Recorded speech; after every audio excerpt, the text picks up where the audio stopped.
Everyone, बहुत बहुत स्वागत है आपका। कैसे हैं? आवाज आ रही है? मस्त, एकदम जबरदस्त। चलिए, वंडरफुल। देन शुरुआत करते हैं अपने वीकली करंट अफेयर्स की। बढ़िया बढ़िया खबरें जो देश दुनिया में चली और आपके एग्जाम में भी आएंगी। हाँ जी, good morning everyone and let's go get started.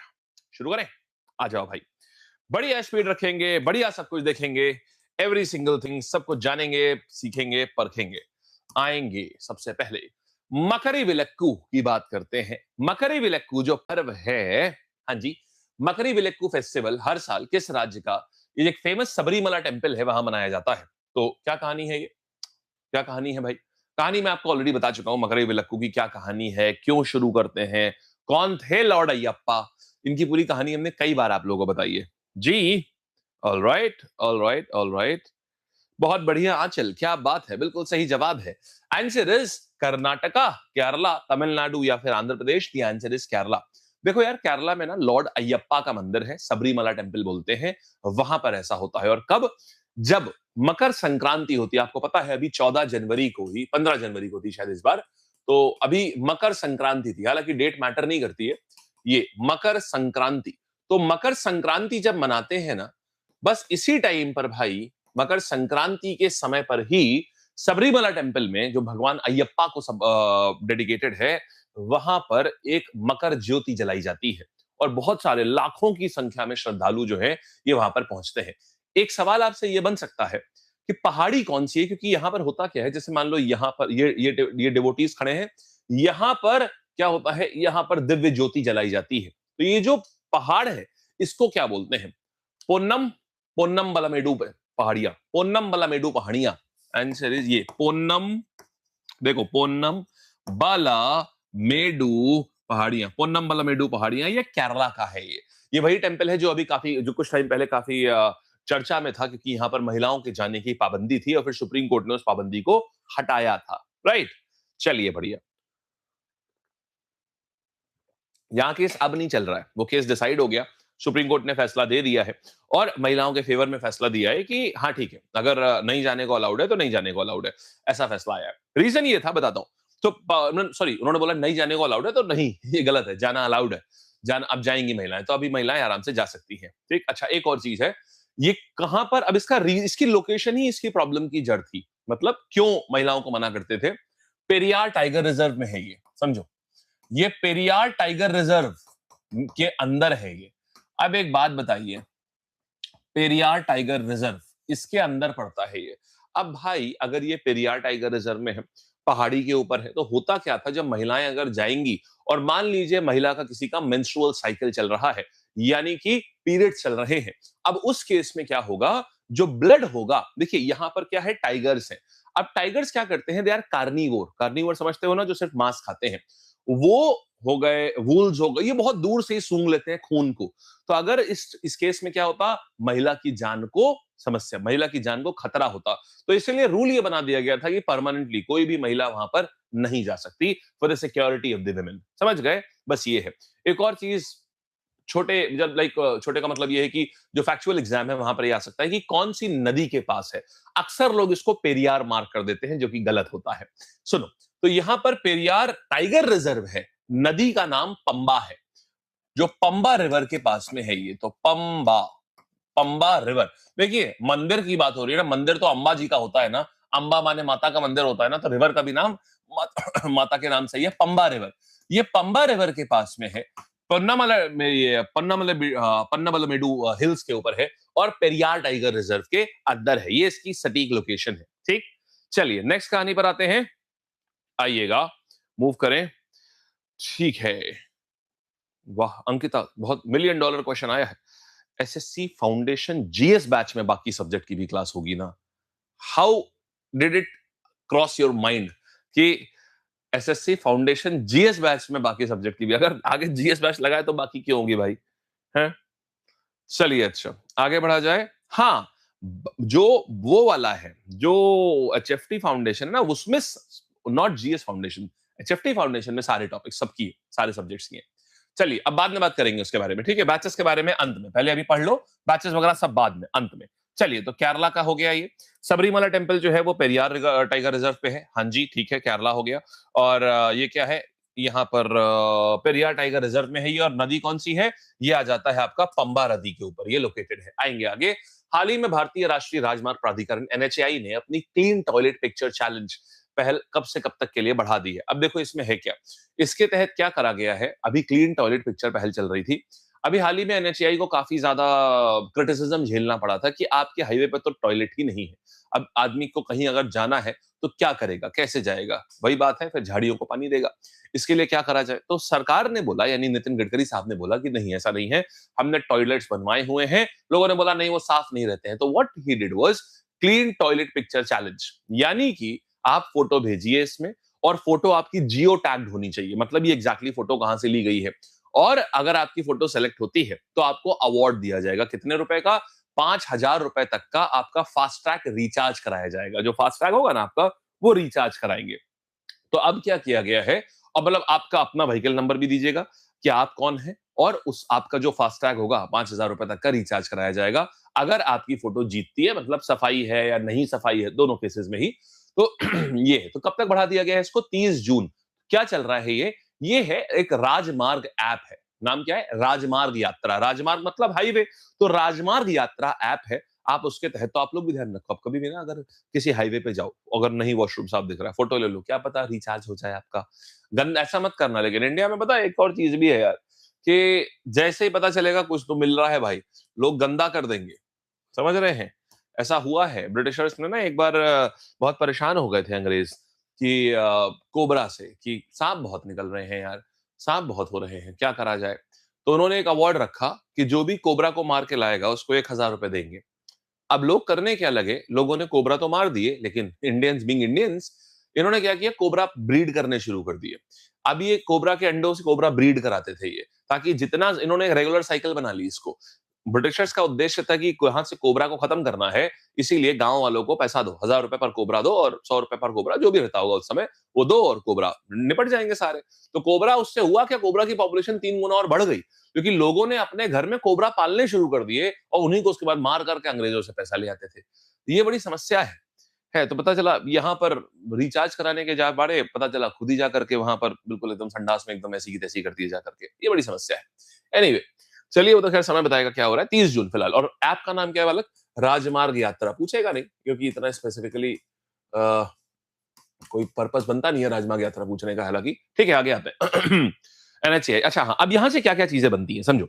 सबसे पहले फास्टैग कौन सी उस पे, कौन सी टेक्नोलॉजी पे काम करता है, ये रेडियो फ्रीक्वेंसी आइडेंटिटी डिटेक्शन, ये identification, radio frequency identification, RFID तकनीक पे काम करता है। आरएफआईडी की फुल फॉर्म आपसे यहां पर पूछ ली जाएगी, ठीक है। ये तो फास्टैग्स आरएफआईडी उसके ऊपर काम करते हैं ये। चलिए, बहुत बढ़िया। एनएचएआई के हेडक्वार्टर्स मत याद करिएगा, ठीक है। एनएचएआई की स्थापना मत याद करिएगा, ठीक। चलिए, कौन सी मिनिस्ट्री के अंदर आता है, मत याद करिएगा, कुछ नहीं आएगा ये सब, ठीक है। ये सब सुंदरता बढ़ाने के लिए है, आपकी स्लाइड की दिख रहा है, सब सुंदरता बढ़ाने के लिए लिखा होना चाहिए, तभी आपको फील आता है कि आप करंट अफेयर्स पढ़ रहे हैं। आपको ये सब कुछ नहीं पूछेगा। और एक्स्ट्रा जच्चा जब तक आपको दिखता नहीं है ना, आपने देखा है, भाभी जी घर पे एक सक्सेना जी थे, जब तक उनको 2-3 कोई लगाता नहीं था, उनको फील नहीं आता था, उनको आई लाइक इट नहीं होता था। ऐसा ही आपके लिए भी, जब तक एकदम बिल्कुल घड़ा भर भर के एक्स्ट्रा इन्फॉर्मेशन ना हो ना, फर्जी की, जिसकी आवश्यकता नहीं है, तो आपको फील नहीं आती, आप पढ़ रहे हैं। फिलहाल मैं बता दूं, तो उन लोगों के लिए जिनको इन्फॉर्मेशन बहुत पसंद है, उनके लिए हमने वो लिख दिया है। फिलहाल इस पूरे पेज में से ना एक ही चीज आएगी, और वो आएगी, मैं बता रहा हूँ। फास्टैग का टेक्नोलॉजी बताओ कौन सा है, आरएफआईडी, और इसका फुल फॉर्म भी पूछा जा सकता है आपसे, ठीक। बाकी कुछ नहीं आएगा इनमें से। राजमार्ग यात्रा के चांसेस हैं 2-4% की, ये आ सकते हैं, ठीक है। आगे बढ़ते हैं हम लोग। अभी आएंगे मार्च 2026 में भारत इलेक्ट्रिसिटी समिट हो रहा था। इसका आयोजन कहाँ हो रहा है, देखो भाई, कहानी समझो। अभी ना इंडिया बहुत ज्यादा रिन्यूएबल एनर्जी जनरेट करने लगा है, बहुत ज्यादा, और बड़ा अच्छा रिन्यूएबल एनर्जी जनरेट कर रहे हैं हम लोग। हमारी ग्रोथ ना इसमें बहुत तगड़ी है। तो हम ये चाह रहे हैं कि भाई साहब, हम बिजली बनाएं, और साथ में हम दूसरे देशों को भी बेचें उस बिजली को। ना सिर्फ बिजली बेचें, हम सोलर इक्विपमेंट बेचें, सोलर पैनल की चीजें बेचें, हम कुछ और विंड विंड विंड एनर्जी वाले पैनल की चीजें बेचें। मतलब किसी तरीके से हम ज्यादा से ज्यादा लोगों को, हम out of the world as, मतलब out of India as well, हम चीजों को बेचें। तो उसके लिए भारत सरकार ने भी क्या किया था, एक कॉन्फ्रेंस कराई। बोले देखो भैया, हम बहुत अच्छे से, हम लोग देखो बिजली बनाते हैं, और तुम्हारे वहां बिजली की कमी है, तुमको बिजली खरीदनी हो तो हमसे खरीद लो आकर के। तो ये कहां हो रहा था, देखो, पावर, इंडिया का पावर कैपिटल कहां पर है, इंडिया की सारी ताकत कहां से चलती है? इंडिया की सारी ताकत दिल्ली से चलती है मेरे भाई, है ना? तो इसीलिए ये भी कहां पर हो रहा था? दिल्ली में हो रहा था, यशोभूमि में। ये आ गया आपका दिल्ली में हो रहा था, यशोभूमि में। तो भारत इलेक्ट्रिसिटी समिट जो है, ये मार्च 2026 में दिल्ली में कराया जाएगा। और ऑब्जेक्टिव क्या है इसका? इंडिया का लीडरशिप दिखाना कि देखो भाई साहब, हम कितना रिन्यूएबल एनर्जी में हम कितना आगे तक जा चुके हैं। ठीक, चलिए आगे बढ़ेंगे हम लोग। हाँ, थोड़ी सी और बातें, छोटी छोटी मगर मोटी बातें। भारत ने कुछ non fossil fuel based energy का टारगेट रखा हुआ है, और दूसरा क्या है? नेट जीरो एमिशन का टारगेट रखा हुआ है। ये दो चीजें आपको याद रखनी है। कौन कौन से? नॉन फॉसिल फ्यूल मतलब हम 500 गीगावाट की एनर्जी जो है, ये नॉन फॉसिल समझते हैं इसका मतलब? माने कोयला और ये सब के अलावा जो रिन्यूएबल एनर्जी है, 500 गीगावाट तक हम पहुंच जाएंगे 2030 तक। ये टारगेट्स बहुत ज्यादा इंपॉर्टेंट है, ठीक है?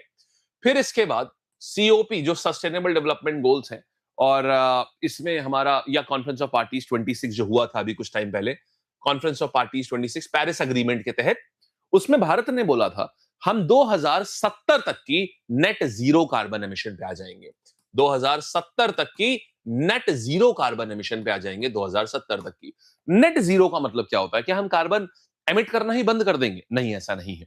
इसका अर्थ यह होता है कि जैसे मान लीजिए हमने अपना कार्बन, लेट्स से हमने 1 टन कार्बन हमने एमिट किया इस हवा में, तो हमारे पास इतने जंगल हैं कि हमने 1 टन ही कार्बन हमने एब्जॉर्ब भी करा दिया उनसे। इसको तो नेट जीरो हो गया, मतलब हमने इफेक्टिवली हमने कुछ भी नहीं हमने कार्बन एमिट किया है। ये इसका मतलब होता है। समझ गए बढ़िया से? चलिए आगे बढ़े। हाँ जी शिवांश, बिल्कुल कर सकते हैं बहुत आराम से। यस,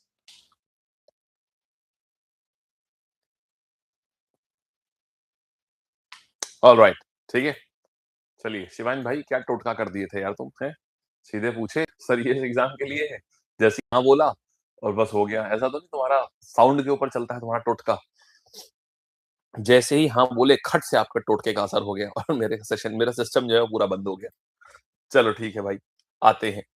तो हमने क्या देखा? तो पावर कहाँ है मेरे भाई? भारत में पावर है इंडिया में, दिल्ली में। तो दिल्ली से ही सब कुछ चलता है। बात समझ आई ये वाली? चलिए ठीक है, नेक्स्ट कहानी पर बढ़ा जाए। Very good. आगे आते हैं हम लोग। तो यशोभूमि में हो रहा था, और 500 गीगावाट हमको 2030 तक। बच्चे ये कौन से करने हैं? ये नॉन रिन्यूएबल करनी है। मतलब नॉन रिन्यूएबल का मतलब नॉन फॉसिल वाली, गैर जीवाश्म वाली जो एनर्जी होती है ना, जो कि बिना कोल पेट्रोल इनकी होती है, तो उसके लिए करना है। बाकी सीओपी 26 पेरिस अग्रीमेंट के तहत, हमने सीओपी 26 में हमने क्या बोला है? पेरिस अग्रीमेंट के तहत सीओपी 26 में हमने बोला हुआ है कि भाई हम जो है नेट जीरो कार्बन एमिशन कर लेंगे। कब तक? 2070 तक की हम लोग नेट जीरो कार्बन एमिशन पे चले जाएंगे। ठीक है, आइए। आज भगवान ने बोला है आओ, आज तुम्हारा, आज सैटरडे है और आज हम लोग का पेशेंस टेस्ट डे है। चलिएगा, बहुत बढ़िया। नेक्स्ट कहानी पर आते हैं। इतनी कहानी समझ आ चुकी है हम लोगों को बढ़िया से। आज हमारा पेशेंस टेस्ट डे है।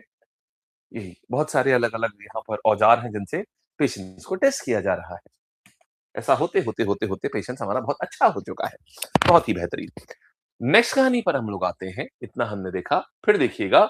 हाल ही में किस देश के न्यू साउथ वेल्स विश्वविद्यालय ने अगस्त में बेंगलुरु में अपना कैंपस खोला और एक समझौता एमओयू किया? तो भाई देखो, अभी तक आप फॉरेन यूनिवर्सिटी पढ़ने आप जाते थे, हाँ या ना? ठीक है, चलो अभी तक आप फॉरेन यूनिवर्सिटी पढ़ने जाते थे, ठीक। अब क्या होगा? अब यूनिवर्सिटी ही आपके द्वारे आ गई है। तो भाई वेल्स कहाँ है? वेल्स आता है ऑस्ट्रेलिया में। तो अभी हाल ही में New South Wales, University of New South Wales, इनका एक कैंपस आ रहा है और वो आ रहा है बेंगलुरु में। ऑस्ट्रेलिया का है ये, ठीक। क्या होगा इसमें? इसमें आपको डिजिटल मार्केटिंग सिखाई जाएगी, ई कॉमर्स सिखाया जाएगा, मीडिया सिखाया जाएगा, computer science, data science, cyber security, ये सब इस तरीके की चीजें यहाँ पर आएंगी। University of New South Wales Australia की है। अपना पहला कैंपस जो है वो इंडिया में खोल रही है। कहां पर? बेंगलुरु में खोल रही है। अब देखिए, अच्छा है, जैसे इंडिया नहीं हम लोग अपने आईआईटी कैंपस दुबई में खोलते हैं जाकर के, लाइक दैट। तो बिल्कुल वैसे ही ये लोग जो है ये अपना कैंपस इंडिया में खोल रहे हैं। Good enough. मोदी जी ने हाल ही में पहली ओवरनाइट स्लीपर वंदे भारत का उद्घाटन किन दो स्टेशन के बीच में किया है? देखो भाई, ऐसा समझो भाई, स्लीपर में अगर एक बात बताओ, स्लीपर में हर कोई क्या करता है? भाई स्लीपर ट्रेन में हर कोई क्या करता है? स्लीप करता है ना? बोलो हाँ या ना। स्लीपर में हर कोई सोता है। सही बात है ना, हर कोई सोता है। तो हर कोई से मतलब आ गया हावड़ा, और इधर से आ गया आपका कामाख्या। ठीक है, तो हावड़ा से लेके कामाख्या मोदी जी ने अभी इसका इनॉग्रेशन किया था। और इसमें तकरीबन 16 डब्बे होते हैं। 16 डब्बों वाली है, 823 यात्री आएंगे, रटिएगा नहीं, पूछेगा नहीं कितने यात्री आएंगे, कितना क्या होगा, सिर्फ इतना ध्यान रखेंगे कि ये हावड़ा से लेके कहां तक, ये कामाख्या देवी जो कि असम के गुवाहाटी में है, वहां तक ये है। इसकी शुरुआत कब हुई थी? देखो, तो ये जो शुरुआत है, ये ट्रेन बनी कब थी? सबसे पहले इसका पुराना नाम क्या था? इसका पुराना नाम था ट्रेन 18 इसकी, क्योंकि ये भी आपने वो देखी है, सत्तू वाली एक मूवी थी जिसमें उनका नाम सतिंदर सिंह सत्तू होता था, ठुकरा के मेरा प्यार मेरा इंतकाम देखेगी, बिल्कुल वही कहानी है इसमें। ठुकराया किसको गया था? मोदी जी को। सो इनको मना कर दिया था जर्मनी ने कि जाओ, हम तुमको अपनी ट्रेन नहीं देते। हम इंजन खरीदने गए थे, मना कर दिया, तो ईगो हर्ट हो गया, और सब कुछ करने का भाई, लेकिन भाई का ईगो नहीं हर्ट करने का। यहां से क्या हुआ, बोले इंडिया आए, बोले ऐसा है, अपनी ट्रेन बनाऊंगा, उनसे भी बेहतर बनाऊंगा, ऐसी की तैसी कर दूंगा। और रिकॉर्ड 18 महीनों के अंदर भारत ने जर्मनी से भी अच्छी ट्रेन बना दी, रिकॉर्ड 18 महीनों के अंदर। इसीलिए इसको ट्रेन 18 का नाम दिया गया, इसकी इसको सेलिब्रेट करने के लिए। फिर 2019 में बोला कि ऐसा है, ठीक है, अब गुस्सा शांत हो गया है, अब ऐसा ये नाम बदल देते हैं, अब ऐसा करते हैं, अब वंदे भारत रखते हैं। तो इसका नाम जो है, नया नाम, ये वंदे भारत रखा गया सन 2019 में। ये आपसे प्रश्न बनता है यहां पर, ठीक है, ये हो गई बात। इसमें ये अच्छा, इसके डब्बे कहां बनाए जाते हैं, ये भी बहुत प्यारी चीज आती है। आईसीएफ है, इंटीग्रल कोच फैक्ट्री, कहां पर पड़ती है? चेन्नई में। तो आईसीएफ चेन्नई में इसके डब्बे बनाए जाते हैं, और इसी ने ही बनाया भी है। In fact largest rail coach manufacturing factories है पूरी दुनिया में, आईसीएफ चेन्नई की, पूरा शहर है इसके अंदर। चलें आगे। ऑलराइट, आपका स्कोर कम है, इसको बढ़ाना है हमको, ठीक है दोस्त। अभी हम आप लोगों को, अभी तो मैंने कल शॉट डाला है कि आप लोग कितने नंबर क्या चाहिए। अब मुझे पता चलेगा कहाँ कहाँ हम गलती कर रहे हैं, आज देखूंगा, अभी देखा नहीं मैंने शॉर्ट में कितने बच्चों का क्या स्कोर है, नीचे अलग ही सबने बताया हुआ है उनका क्या स्कोर चल रहा है। ओके, चलिए आगे बढ़ते हैं। ठीक है, चले नेक्स्ट कहानी पर। आइए भाई। Oh thank you Shama, oh thank you so much. आइएगा, आगे आ रहे हैं हम लोग। ट्रेन 18 18 सब देख लिया हमने, ठीक है। अच्छा, एक और चीज समझो, एक और क्या होता है हमारे वहां ना, इंडिया का एक सिस्टम है, ऑटोमेटिक ट्रेन प्रोटेक्शन सिस्टम, इसको हम कवच बोलते हैं। क्या बोलते हैं अपन लोग? इसका नाम है कवच मेरे भाई। ये कवच कैसे होता है? पहले क्या होता था ना, बहुत सारी ट्रेन आपस में कोलाइड करती थी, सामने हेड ऑन कोलिजन हो जाता था, दोनों दो ट्रेन एक ट्रैक पे आ गई और भिड़ गई, भिड़न तो ही बहुत सारे लोग खत्म हो जाते थे। ये अब देखो क्या किया गया है, ये ट्रेन जो है, ये अपने ट्रैक पर 2-3 किलोमीटर तक ये सिग्नल भेजती रहती है। अगर ये रीड करता है इसका सिग्नल, और ज्यादा ही तक भेजती है, 3-4 किलोमीटर तक भेजती है।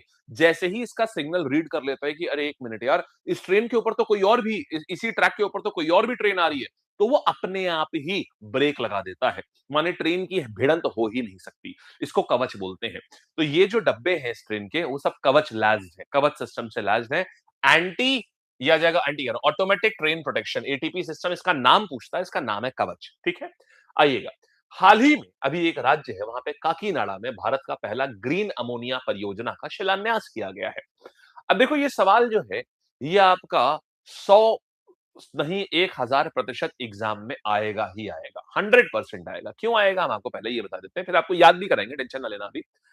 दुनिया का सबसे बड़ा दुनिया का सबसे बड़ा अमोनिया प्लांट आ रहा है भाई यहाँ पर, समझे? दुनिया का सबसे बड़ा, इतना बड़ा अमोनिया प्लांट पूरी दुनिया में ही कहीं नहीं है। तो इसका नाम है एएम ग्रीन, माने ग्रीन अमोनिया। ग्रीन अमोनिया का मतलब क्या होता है? ग्रीन अमोनिया का अर्थ यह है कि अमोनिया बनाने के लिए, अमोनिया का फॉर्मूला क्या होता है, सारे बालक लोग बताएंगे जरा, सारे बच्चे बताएंगे, NH3, this is ammonia, right? तो अमोनिया बनाने के लिए जो एनर्जी चाहिए, अब या तो वो सौर ऊर्जा आएगी, या तो सोलर एनर्जी होगी, या फिर वो विंड एनर्जी होगी। इन दोनों से ही, इन्हीं दोनों से एनर्जी ली जाएगी, या तो सोलर होगी या विंड एनर्जी होगी, उससे अमोनिया को बनाया जाएगा। अच्छा, देखो, अमोनिया, अगर अमोनिया डेंजरस तो होती है, आप जानते हो। तो अगर अमोनिया थोड़ी सी भी आंखों में चली गई तो आदमी कैसा हो जाएगा? या अमोनिया की आंखों में जाती है तो आदमी एकदम थोड़े समय के लिए ऐसा अंधा सा हो जाता है एकदम। अमोनिया जब आंखों में जाती है ना, थोड़ी देर के लिए भी, तो ऐसा आदमी अंधा सा हो जाता है। तो अंधा सा हो जाता है माने आंध्र प्रदेश हो जाएगा, ठीक बात है। तो ये आंध्र प्रदेश में काकीनाडा में ये प्लांट आ रहा है। अब दूसरा समझो यहां से। हम्म, यहां तक हो गया। Okay, now moving on to, अरे रुक जाओ नितेश भाई, शांति शांति शांति शांति शांति, चलो। अब देखो, अभी सिर्फ यहाँ की बात, अभी जो चल रहा है सिर्फ उसकी बात, ठीक है। Now moving on to next कहानी पर। अब इसमें भी एक चीज समझो क्या हो रहा है यार। अब एग्जाम में सवाल कैसे बनते हैं, जरा यहाँ आइएगा। यहीं से इस बार आपके नोट कर लीजिएगा, 100% 100%, थोड़े बहुत नहीं बता रहा हूँ। और ये साल भर, चाहे एमटीएस हो, जीडी हो, सीजीएल हो, सीपी हो, सब में आएगा ये। 100% एग्जाम क्वेश्चन नोट कर लो, क्योंकि दुनिया का सबसे बड़ा प्लांट बना है। सबसे पहले आएगा, बताओ अमोनिया का प्रोसेस क्या होता है। अमोनिया जो होती है, किस अमोनिया बनने का प्रोसेस का नाम क्या है, पहले तो ये आ जाएगा। अमोनिया के प्रोसेस का नाम क्या है। फिर आएगा इसका रिएक्शन बताइए बैलेंस करने को। अब आप लोग कहेंगे और दो सर बैलेंसिंग पूछ ली, बताइए आउट ऑफ सिलेबस पूछ लिया एग्जाम में, बैलेंसिंग पूछ ली, ये कोई बात होती है। इसके बाद आपसे पूछेगा कैटलिस्ट कौन होता है इसमें। फिर आप लोग पता क्या करेंगे, मेजर जितने भी मेजर रिएक्शंस होते हैं सबको आप रटना शुरू कर देंगे। दैट्स व्हाट यू डू, है ना। वही तो मजा आता है हमको, बिन मतलब का काम करने में तो मजा आता है। जब तक ऐसा ना बना ले कि असंभव लगने लगे पेपर, और बिल्कुल ऐसा लगने लगे कि नहीं हम बिल्कुल एकदम यूपीएससी ही निकाल रहे हैं, तब तक काम कैसे चलेगा। अमोनिया हो गया, रिएक्शन के ऊपर सवाल आएगा, कैटलिस्ट के ऊपर सवाल आएगा, एक और चीज आएगी, ली शैटलियर प्रिंसिपल के ऊपर सवाल आएगा। ली चैटलियर प्रिंसिपल, इसका मुझसे हिंदी में पूछना क्या बोलते हैं, क्योंकि ये फ्रेंच नाम है, इसका कुछ हिंदी में नाम नहीं होता। ली चैटलियर प्रिंसिपल ही बोलते हैं इसको। ये 4 सवाल आपके पास 4, 5, 6, 10 अलग अलग तरीकों से आएंगे। आएंगे 100%, ये हम आपको बताते हैं। चलिए, तो अमोनिया की बात करेंगे, तो अमोनिया को प्रोसेस को क्या बोलते हैं, प्रोसेस को हम बोलते हैं हेबर्स प्रोसेस मेरे भाई, ठीक है। हेबर्स प्रोसेस, ये हेबर्स प्रोसेस, ये प्रोसेस होता है जिससे अमोनिया बनती है। रिएक्शन की बात करेंगे तो, अच्छा एक और चीज, हाँ सवाल एक और आएगा, एक और सवाल आएगा, बोलेगा टाइप बताओ कैसा होता है इस रिएक्शन का, ठीक है, रिवर्सेबल या इरिवर्सेबल। अच्छा देखिएगा, तो यहां पर क्या आएगा, रिएक्शन हमारे पास क्या आ जाता है, N2 प्लस 3H2 गिव्स ये 2NH3, ये आ जाएगा 2NH3, ये आ जाएगा। N2 plus 3H2 gives 2NH3, ये अमोनिया बना, ये रिएक्शन यहां से बनता है। नेक्स्ट, कैटलिस्ट के तौर पर हम क्या इस्तेमाल करते हैं, फाइनली ग्रेडेड आयरन। हम फाइन आयरन Fe, ये बहुत पतला पतला आयरन, इसको यूज करते हैं। ली चैटलियर प्रिंसिपल क्या होता है, जो कि हम यहां यूज करते हैं, क्योंकि यहां जो प्रेशर चाहिए होता है वो 200 हाई प्रेशर होता है, 200 टू 300 एटमॉस्फेयर, 2 to 3 एटमॉस्फेयर होता है शायद यार, हाँ 2 to 3 एटमॉस्फेयर, 200 में तो बहुत ज्यादा हो जाएगा, 2 to 3 ATM, ये प्रेशर का भी इस्तेमाल होता है। क्यों प्रेशर आता है, अब आता है आपका ली चैटलियर प्रिंसिपल। ली चैटलियर प्रिंसिपल बोलता है कि एक रिएक्शन में अगर मान लो जिधर की तरफ भी कम मोल्स होंगे, ये ली चैटलियर ने दिया था, जिधर भी कम मोल होंगे गैस के, अगर तुम प्रेशर बढ़ाओगे तो कम मोल वाले को ज्यादा फायदा होगा, वो ज्यादा बनना शुरू हो जाएगा। आप सुनो, यहां पर गैस के कितने मोल है मेरे भाई, 4 मोल है, बोलो हाँ या ना। यहां गैस के कितने मोल है, 2 मोल है। तो ली चैटलियर प्रिंसिपल बोलता है कि जैसे ही मैं इस रिएक्शन के ऊपर प्रेशर अप्लाई करूंगा, तुरंत जिधर पे भी कम मोल होंगे ना, वहां का प्रोडक्शन बढ़ना शुरू हो जाएगा। बस इतना सा ही प्रिंसिपल है। तो इसका मतलब फायदा किसको होगा, अमोनिया को। तो इससे अमोनिया के बढ़ने की रफ्तार में तेजी आती है। बस यही कहानी है भाई मेरे। तो यहां से क्या आ गया, ली चैटलर प्रिंसिपल भी आपने देख लिया कि लेसर मोल्स, लेस मोल्स को, जहां भी लेस मोल्स होंगे उसको, उसके लिए बेटर होगा जब आप प्रेशर लगाओगे। कब, जब आप प्रेशर लगाते हो तब, ठीक। चलिए, प्रेशर बढ़ाते हो तब, ठीक है। टाइप कैसा है, रिवर्सिबल है। आ गई बात। चलिए नेक्स्ट कहानी के ऊपर आया जाए, आओ। ऑल राइट, नेक्स्ट कहानी चले, अच्छे से देखा ही आपने, ठीक है। अभी आते हैं नेक्स्ट कहानी के ऊपर, वेरी वेल डन। आओ, ये देख लिया आपने, यहां आते हैं। ग्रीन अमोनिया हो गया हमारे पास में। 2030 तक क्या हो रहा है, राष्ट्रीय हरित हाइड्रोजन मिशन 2030, ये वेरी बहुत इंपॉर्टेंट है, टारगेट्स इंडिया किधर जा रहा है।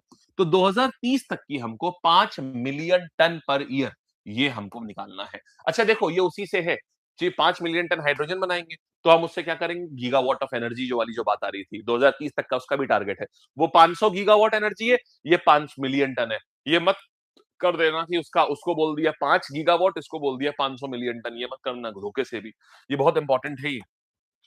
चलिए, तो आंध्र प्रदेश के काकीनाडा में आ रहा है। काकीनाडा को फर्टिलाइजर सिटी के रूप में भी जाना जाता है, क्योंकि यहाँ पर ऑलरेडी अमोनिया और यूरिया का प्रोडक्शन बहुत ज्यादा होता है। तो ये भी बड़ा अच्छा सवाल आएगा कि किसको बोलते हैं फर्टिलाइजर सिटी, काकीनाडा को बोलते हैं। आइएगा यहाँ पर, फिर देख रहे हैं हाल ही में किस राज्य में श्रीकाकुलम जिले के पोंडारू खादी को भौगोलिक संकेतिक माने जीआई टैग मिला है, पोंडारू खादी को।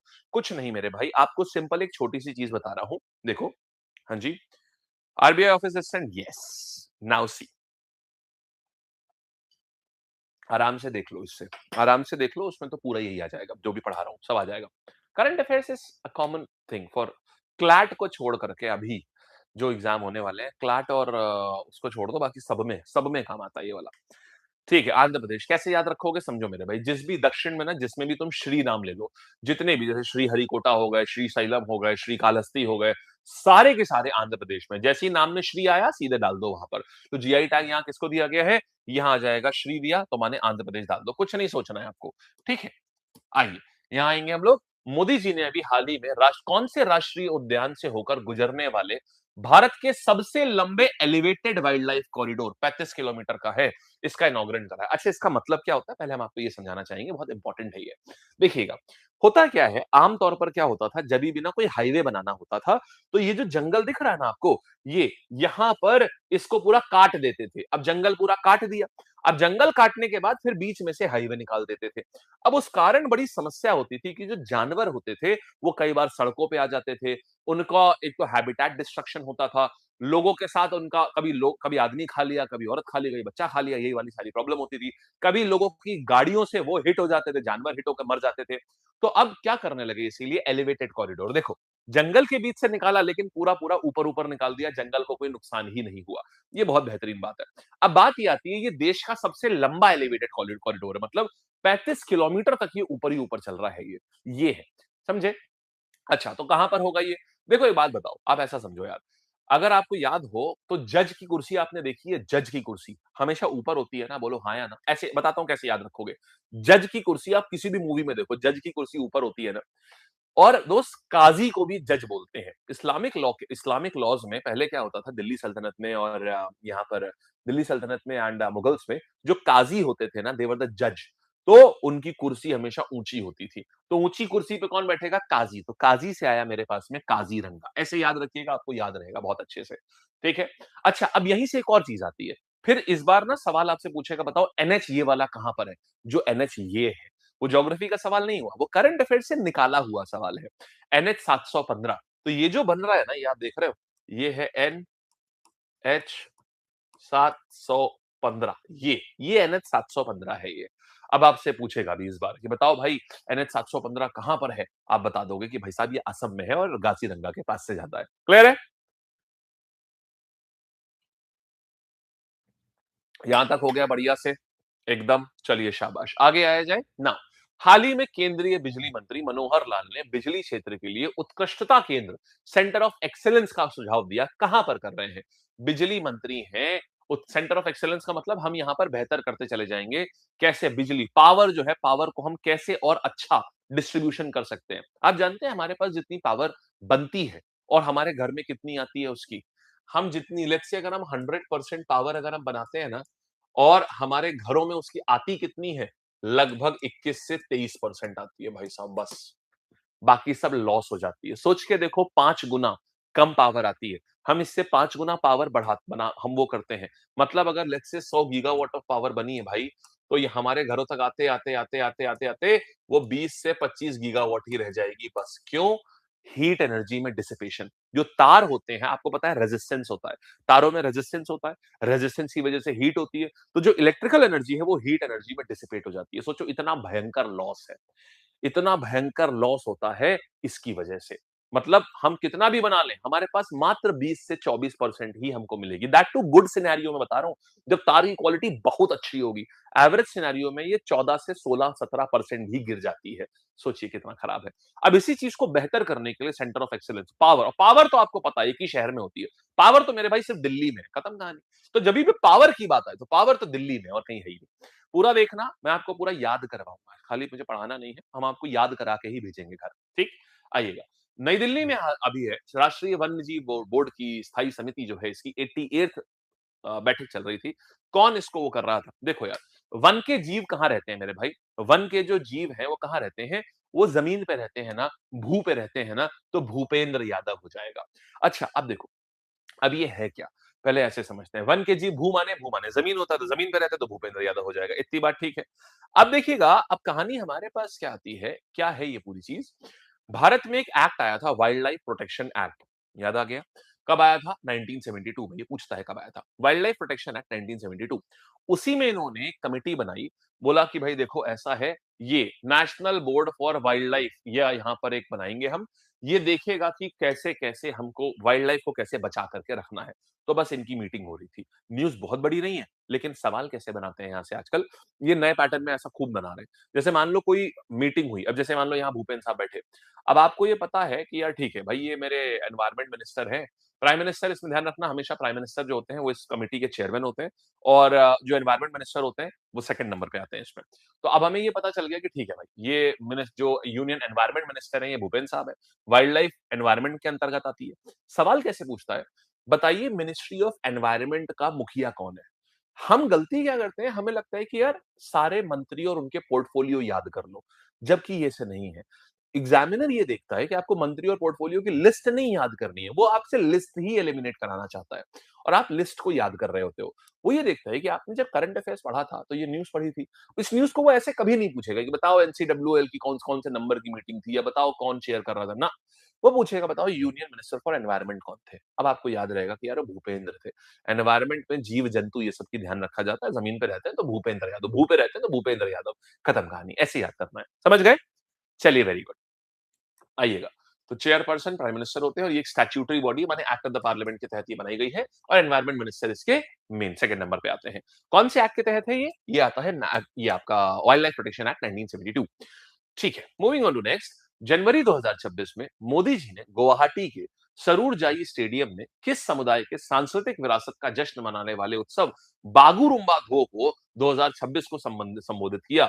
110% अब आपके एग्जाम में आएगा क्योंकि ऑलरेडी बागुरुम्बा बड़ा पॉपुलर है। मेरे भाई ये जनजाति हमारे पास कौन सी आ जाती है? इसको बोलते हैं बोडो जनजाति। बोडो जनजाति बागुरुम्बा डांस करती हैं कौन से फेस्टिवल पर? बागुरुम्बा डांस करती हैं कौन से फेस्टिवल पर? बैशागु फेस्टिवल पर। बैशागु फेस्टिवल पर। बैशागु। और जिसको कि हम लोग इस डांस को ही हम लोग बटरफ्लाई डांस भी बोलते हैं, तितली नृत्य भी बोलते हैं। महिलाएं करती हैं इसको सिर्फ। बटरफ्लाई डांस भी बोलते हैं। ये आ गया। तो बोडो जनजाति बागुरुम्बा नृत्य करती है जिस बैशागु फेस्टिवल पर किया जाता है और इसी को हम तितली नृत्य या फिर बटरफ्लाई डांस ही बोलते हैं। ये आ गया। अब ये 110% एग्जाम में आएगा क्योंकि कल्चरल डांसेज और ये आपके फोक डांसेज वैसे भी हमारे में आते हैं और जहां मोदी जी पहुंच गए तो समझ लीजिए अपने आप में खास हो ही गया। 10,000 से भी ज्यादा आर्टिस्ट ने इसको परफॉर्म किया था इस फेस्टिवल को। इस फेस्टिवल पे 10,000 से भी ज्यादा लोग बैठे थे और एक साथ इसको परफॉर्म कर रहे थे। बड़ी चीज है। ठीक, तो बोडो ट्राइब का है। क्या बोडो की भाषा हमारे स्केड्यूल में लिखी हुई है? जो हमारे पास भाषाई स्केड्यूल है क्या उसमें बोडो भाषा का भी जिक्र है? बताइएगा जरा। क्या उसमें बोडो भाषा का जिक्र है? हाँ जी है। कौन सा? ये आपका आ जाएगा बीडीएमएस यानी बोडो डोगरी मैथिली संथली। ठीक बात है? चलिए शाबाश। नेक्स्ट कहानी पर आते हैं। हाँ जी। आओ। चलें अच्छा। हुँ। शर्मा जी, आपका जो कमेंट है कल रात में हमने देख लेता हूँ किस समय भेजा है। स्क्रीनशॉट ले करके समय बताऊँ एग्ज़ैक्टली? देखता हूँ।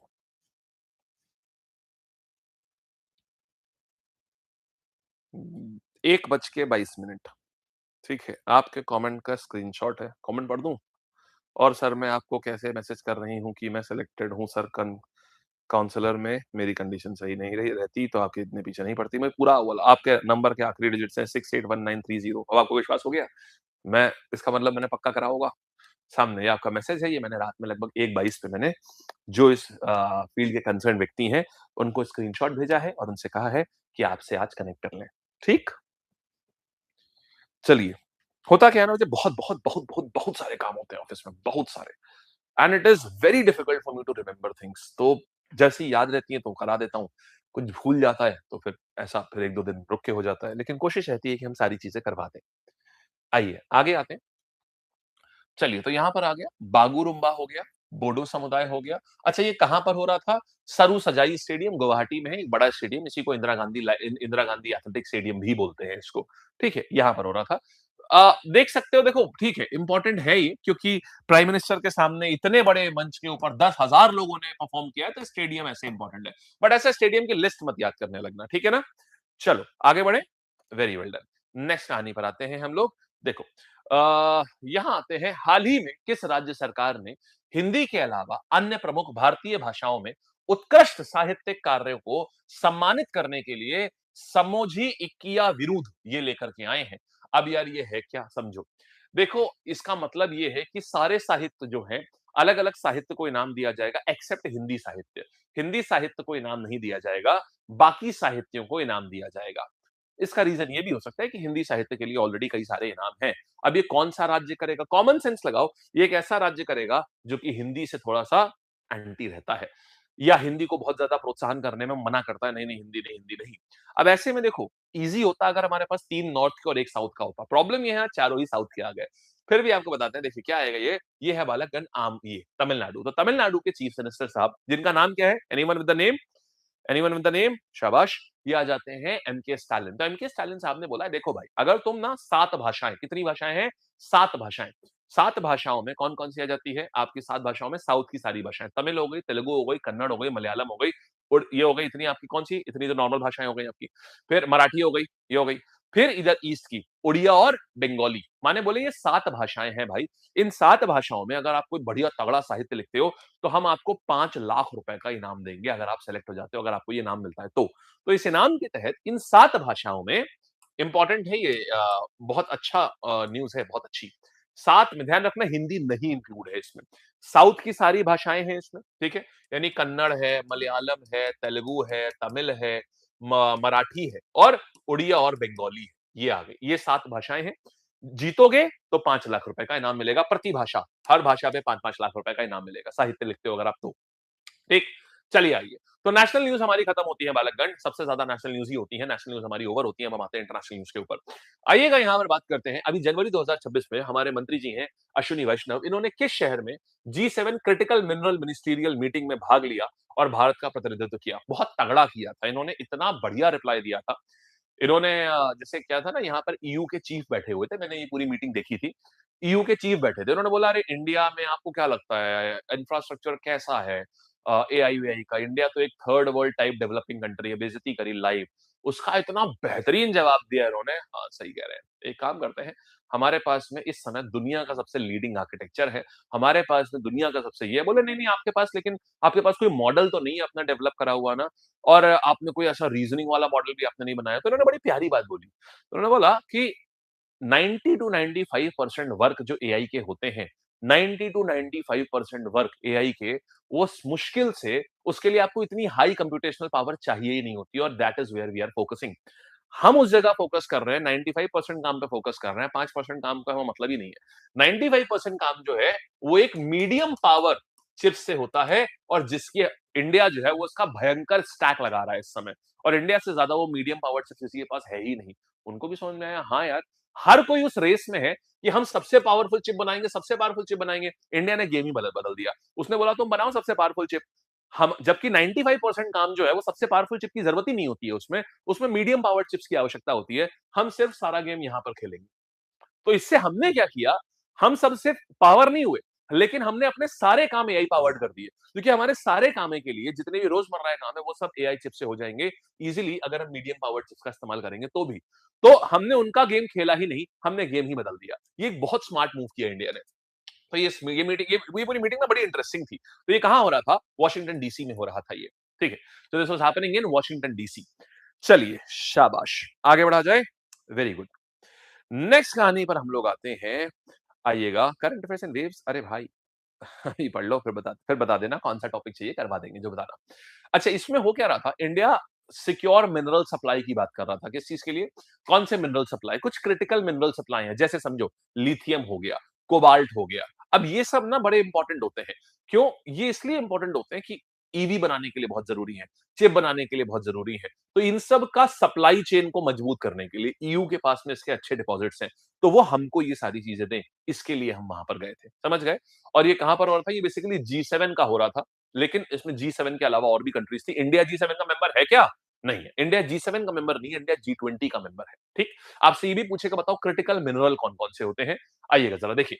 तो यहां पर क्या हो गया, जी7 देश कौन से हैं? Canada, France, Germany, Italy, Japan और यूके। ये हो जाएगा। पूछेगा नहीं, ये भी आपको बता दे रहा हूँ, जी7 देश नहीं पूछेगा, क्योंकि जी7 की कोई अभी कॉन्फ्रेंस नहीं हो रही है, तो जी7 नहीं पूछेगा आपसे। ठीक है, ये पूछेगा 100% बताता हूँ, 100% हम बता रहे हैं आपसे, ये पूछेगा कि क्रिटिकल मिनरल कौन कौन से होते हैं। देखिए, लिथियम हो गया, ग्रेफाइट हो गया, कोबाल्ट हो गया। ईवी बैटरी में, और अभी अभी मिलेगा आपको, अभी 20 दिन बाद जो आपका पेपर है, सेमीकंडक्टर में और ईवी में इसका काम होता है, लिथियम, ग्रेफाइट और कोबाल्ट, बस ये चीज पूछेगा। इनको हम क्रिटिकल मिनरल बोलते हैं, ठीक। इसके बाद की बात करेंगे, G7 का कोई हेडक्वार्टर नहीं है, ठीक है, ये नहीं पूछेगा अभी, क्योंकि हाल ही में इसकी कोई मीटिंग नहीं हुई है अभी। चलिए आगे आते हैं, हाल ही में रहे, चर्चा में रहे फिनके नदी, वेरी इंपॉर्टेंट न्यूज। तो फिनके नदी जो है ना, ये दुनिया की सबसे पुरानी बहने वाली नदी मानी जाती है, किस देश में स्थित है? अच्छा, इसकी बड़ी इंटरेस्टिंग कहानी है फिनके नदी की। बताओ, हम लोग क्या मानते हैं, दुनिया में सबसे पुरानी नदी कौन सी है? गंगा नदी। लेकिन उससे भी पुरानी नदी है भाई ये वाली जो नदी है ना, ये लगभग 400 मिलियन साल पुरानी है, मतलब 40 करोड़ साल पुरानी है। कहते हैं डायनासोर के पहले भी ये नदी हुआ करती थी। तो इसको क्या बोलते हैं? फिनके। ये कहां पर आती है मेरे भाई? फिनके रिवर की खासियत भी क्या है? ये ऑस्ट्रेलिया में नदी है, फिनके नदी। इसकी खासियत ये है कि ये नदी है ही नहीं, मतलब ये इतनी सूख चुकी है, इतनी सूख चुकी है ना, कि जैसे मान लो ये रास्ता है, जैसे मान लो ये नदी ऐसे, ये छोटे-छोटे तालाबों में ये ऐसे पड़ी रहती है, छोटे-छोटे, छोटे-छोटे ऐसे तालाबों में पड़ी रहती है, और जब बारिश होती है, तो अब क्या होता है, तब ये नदी बनती है। मतलब अब जब बारिश होगी, तो क्या होगा, ये यहाँ से ये जुड़ जाएगा, ये पानी इसमें बहेगा, ये इसमें बहेगा, ये इसमें बहेगा। मतलब सिर्फ बारिश में ही क्या होती है, ये नदी नदी बनती है, नहीं तो इतनी छोटी, इतनी सूख चुकी है कि ये तालाब में बनी रहती है ये। लेकिन ये 40 करोड़ साल पुरानी नदी है, इसको फिनके नदी बोलते हैं। ये कहाँ पर है? ये ऑस्ट्रेलिया में है। अभी ये हाल ही में नहीं न्यूज़ में थी, इसलिए इंपॉर्टेंट है। ना एग्जामिनर यहाँ फंसा भी बहुत अच्छा सकता है। एग्जामिनर बोलेगा, बताओ यार कि सबसे पुरानी नदी कौन सी है? अब लोग 90% of the people what they will mark, या तो अमेज़न मार्क कर देंगे या गंगा मार्क कर देंगे। बट फिनके कोई नहीं मार्क करेगा 100%। ये एग्जाम में आएगा। ओल्डेस्ट, लार्जेस्ट, ये सब हमारे लिए जरूरी होता है। ठीक, चलो फिनके हो गया।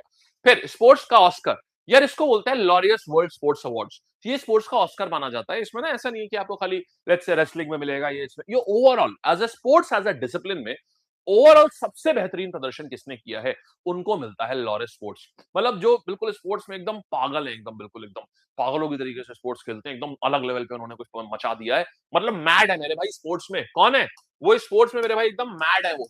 तो जो लोग स्पोर्ट्स में एकदम मैड होते हैं, एकदम बिल्कुल अलग लेवल पे जाके स्पोर्ट्स को खेलते हैं, उनको ये अवार्ड मिलता है। तो इसीलिए स्पोर्ट्स कहाँ हो भी कहाँ पर है ये अवार्ड? ये मैड्रिड में हो रहा है। ठीक है, ऐसे अपन याद रखेंगे। क्लियर है? चलिए, तो कहाँ हो जाएगा? मैड्रिड में हो रहा है। जो मैड है एकदम स्पोर्ट्स को लेकर के, वहां से आ जाएगा, तो ये मैड्रिड आ जाएगा। क्लियर? नेक्स्ट कहानी पर आता जाए। शाबाश, आगे बढ़ा जाए। ठीक है, नेक्स्ट कहानी पर आते हैं। चलिए, वेरी गुड। नेक्स्ट कहानी पर आया जाए। आओ, moving on to next one. हमारे पास में मैड्रिड हो गया। नाउ आइए इधर आते हैं। 26 जनवरी 2026 में आयोजित छठी आसियान भारत डिजिटल मंत्रियों की जो बैठक है, उसका मेन थीम क्या है?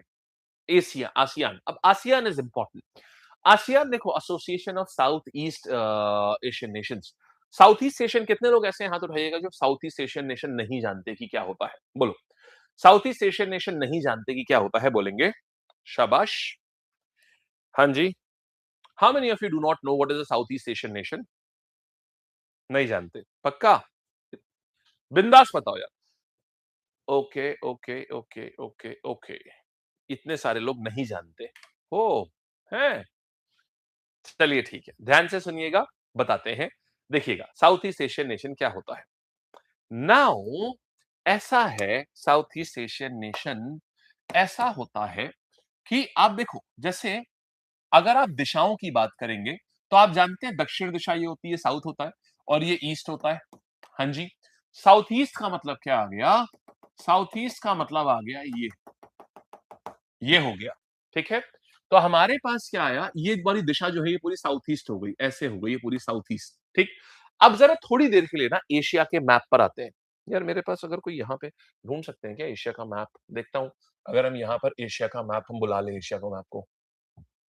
अरे देख रहे हो, देख के भाग जा रहा है, नहीं आऊंगा। देखो, एशिया का मैप। ओके, अब एशिया के मैप को यहां बुलाते हैं। आइए भाई साहब, इनको ले लेते हैं, और इनको लेकर के हम लोग निकल के आएंगे, इधर नहीं आएंगे। ठीक है, अगर आप यहां गौर से देखें, तो साउथ ईस्ट का मतलब, इसको ऐसे समझो। आप तो मूव हो जाइए, मूव तो हो ही सकते हैं। हाँ, अब जरा इसको ध्यान से देखो, जरा यहां देखो, थोड़ा और बड़ा कर देता हूं इसको। हाँ, अब जरा इसको आप देखोगे, तो आपको क्या दिख रहा है? देखो ऐसे, मतलब अगर आप यहां पर ऐसे एशिया पे ये करो, तो ये वाला पोर्शन आ रहा है ना साउथ ईस्ट का, देखो ये वाला पोर्शन आ रहा है, मतलब कौन कौन सी कंट्रीज आती है साउथ एशिया में? साउथ एशिया में Myanmar, Laos, Brunei, Philippines, Indonesia, Timor, ये सारी कंट्रीज जो है, जो पिंक कलर से आपको दिख रही है, ये सारी साउथ ईस्ट एशिया हो गई। समझ आई बात ना? ये साउथ ईस्ट एशिया हो गई। तो इसको बोलते हैं, तो आसियान मतलब हो गया कि इन सभी देशों का समूह, इसको आसियान बोला जाता है। क्लियर हो गया? बस तो अभी इनकी मीटिंग कर रहे थे। अब भारत क्यों इंटरेस्टेड है इसमें?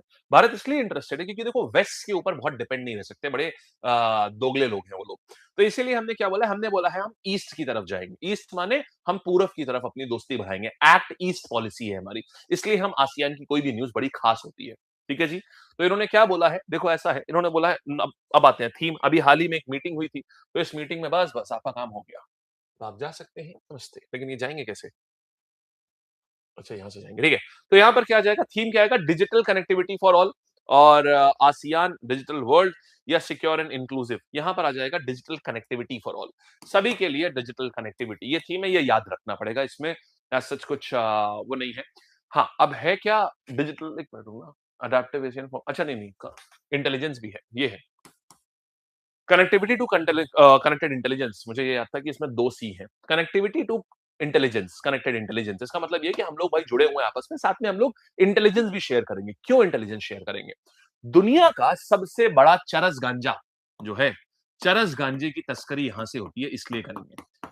चरस गांजा, दुनिया में देखिए दो चीजें हैं, एक है गोल्डन क्रिसेंट और एक है गोल्डन ट्रायंगल। ध्यान से सुनिएगा। एक यहाँ ये सवाल लास्ट टू लास्ट सीजीएल में आ चुका है कि what is golden crescent and what is golden triangle. इसमें सवाल पूछा गया था, कंट्री बताओ कौन कौन सी गोल्डन क्रिसेंट पे और कौन कौन सी गोल्डन ट्रायंगल पे है। देखो मेरे भाई, गोल्डन ट्रायंगल की अगर मैं बात करूंगा तो तीन देश हैं, म्यांमार, थाईलैंड और लाओस। ये गोल्डन ट्रायंगल बोलते हैं हम इसको। ध्यान से सुनिएगा बहुत अच्छे से, सारी आसियान में आती हैं। कौन कौन सी हो गई? म्यांमार। आमतौर पे ना लोग थीम पढ़ के छोड़ देते हैं, लेकिन इस थीम का पर्पस समझो, एग्जामिनर यहां से सवाल बनाता है, क्योंकि आप देख रहे हैं कनेक्टेड इंटेलिजेंस। क्यों इंटेलिजेंस चाहिए हमको? क्योंकि दुनिया का सबसे बड़ा चरस गांजे का तस्करी का क्षेत्र है ये। हमें वहां चाहिए कि हमारे वहां कितनी तस्करी हो रही है उससे। म्यांमार हो गया, लाओस हो गया, इन कंट्रीज का नाम याद रखेंगे, म्यांमार हो गया, लाओस हो गया और थाईलैंड हो गया। ये इसको हम बोलते हैं गोल्डन ट्रायंगल।